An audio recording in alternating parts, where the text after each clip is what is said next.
as a wrap-up, we really just like to point out that co-ops are democratic, that you make all the decisions, they provide stable, secure, affordable housing. Those are really the benefits that co-op members tend to remain in their homes much longer. They provide much more of a support within their community, just as any homeowner would. But there are also substantial responsibilities that you undertake when you become a member of a co-op. I also want to just say a very brief word about community land trust. We've talked tonight about co-ops, and people often say, well, what's the role of the community land trust? There are many co-ops. Most of the co-ops that I showed you pictures of tonight are independent, standalone co-ops. They go out, they incorporate themselves. But what we find is that an independent co-op, often when they run into any kind of difficulties, there's no place to turn to. And we find, somewhat surprisingly, that as co-ops get to being 20, 25, 30 years old, most of the original members have moved out or moved on, and you've got a whole new group of people that didn't really start with that project, didn't sort of have the fire in the belly to make it happen. Often, if some of the things that we talked about earlier, about educating new members never really happened, not keeping up reserves, you get to a point where co-ops can get into trouble. And one of the things that the Bay Area Community Land Trust is doing now is working with some of these co-ops to try and help them get more balanced.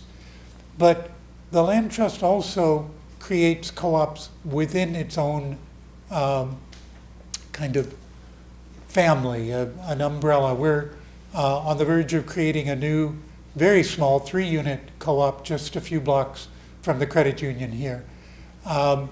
It will be part of the Community Land Trust. And what that means is that we actually will have a direct contract relationship with them that gives us a certain responsibility to oversee. We will review their annual budget to make sure that they've adequately provided for funding. They'll provide us with quarterly reports just to make sure that everyone's paying their monthly assessments, that they're paying all of their monthly bills and so on. And when a co-op runs well, you know, the relationship is very minimal, but we're there at a time of need. If they need the name of a contractor because they just had a water heater blow up and they need somebody right now, they can call us and we will help them. But also, if they're having troubles that they're not really taking care of, then we are able to step in, help them get things right again, and make sure the permanent affordability is an element there. The BACLT has also played a leading role in this coalition of housing cooperatives, the cooperation among cooperatives. We've played a lead role in developing statewide legislation in order to make it easier to create co-ops. There are, barriers at a statewide level that makes it very difficult. And some of you have already signed a letter. Marcia prepared a letter, and if you haven't had a chance to, you might pick one up and sign a copy of it before you leave. There's also a little fact sheet about it, which you can take away and possibly get friends and family to write letters also. So the final thing is, the Land Trust is a membership organization. In a way, we are a cooperative ourselves. We're a membership organization, elected board of directors. All the members have a voice in the matter of the work that we do. And so we always ask people to consider becoming a member. It's a $25 dues, but you can actually join with any kind of donation at all. But Is there some sort of boilerplate for starting a co-op? The boilerplate for starting a co-op, meaning if you would like to form your own Right. co-op. Is there like a? Yes. Or do we come here?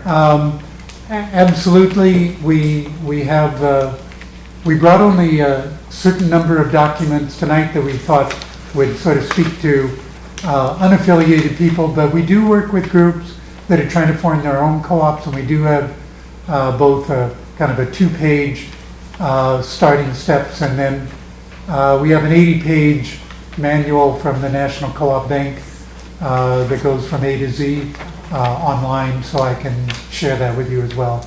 So You have some templates on bylaws and things like that as well?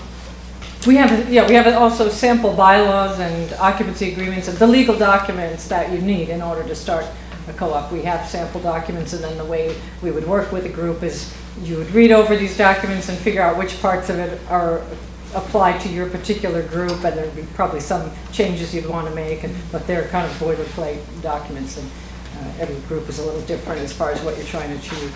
So, but we could either work with you every step of the way to start the co-op and complete the process, or it's something that we can just give you information and you can kind of do it on your own if you're very, motivated and really ready to put in the work yourself. So.